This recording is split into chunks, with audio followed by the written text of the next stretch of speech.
Hey folks, welcome to Regular Guy DIY. Today is the first episode of the Bathroom Makeover series. We've been planning this project for a while. Okay, quite a while. Okay. A long time. In this makeover series, we will be replacing shower tile, flooring, cabinets, countertops, light fixtures, the throne, and more. So hit that subscribe button now so you don't miss out on any content. Let's have a look.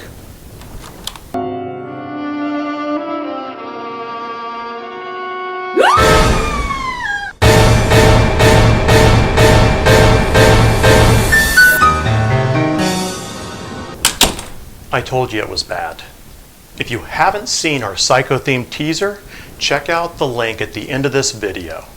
We are starting the makeover at the top with the installation of 2 bathroom exhaust fans. The first is a replacement of an existing combination light and fan that's in the throne room. The second fan will be a new installation in the shower where only a light exists right now.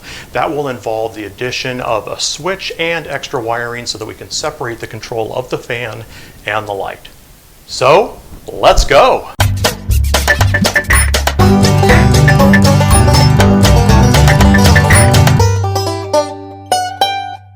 Let's get started. While we will be installing the Utilitech brand ventilation fan with LED light today, most ventilation fans are very similar and the instructions will only vary slightly. This is the top of the LED fixture itself. It has mounting springs that will fasten it to the fan housing, and it has a quick connect electrical fitting for the light. There is a small gap that surrounds the light that serves as the air intake for the fan. Here you can see the electrical quick connect for the LED light and the duct connector with the damper. This will help prevent the backflow of air when the fan is not in use.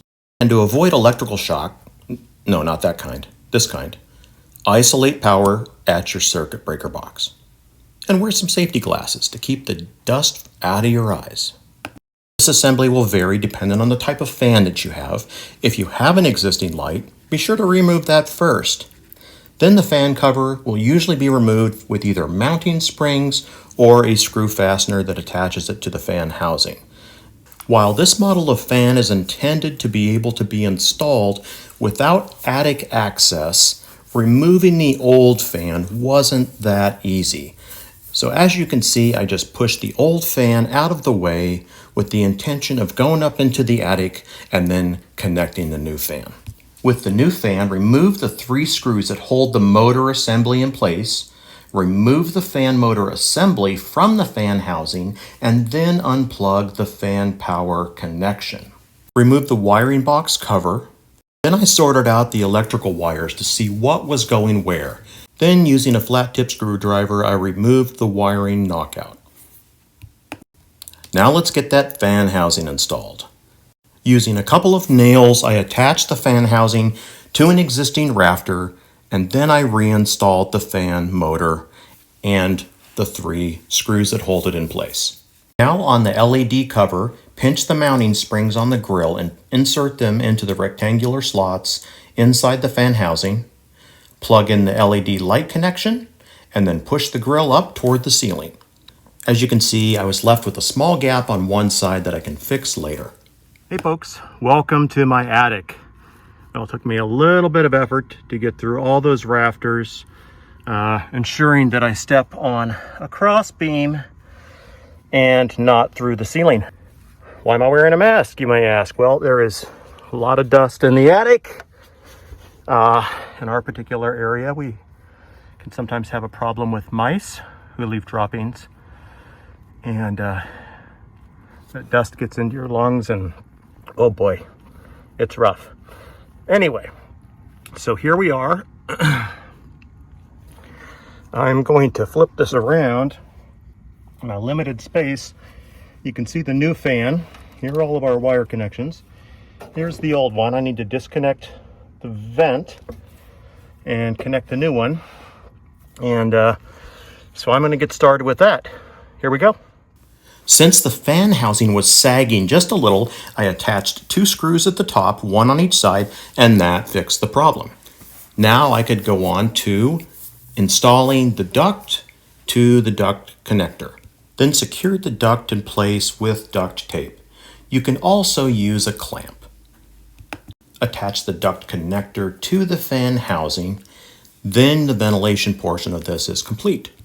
Now let's get on to the electrical. Pull the house wires through the wire box cover, through the hole that we knocked out earlier. Then the quick connects included with this fan make the rest of the work pretty easy. Connect the ground, connect your common wires. If you have a separate circuit for the fan and the light, connect each of those. Place the wires back into the fan housing and then fasten the cover. Now let's restore electrical power to our circuit breaker box and make sure everything works properly. Thank you so much for watching this video. If you like what you saw, please give us a thumbs up. It really helps the video performance on YouTube so others can see it too.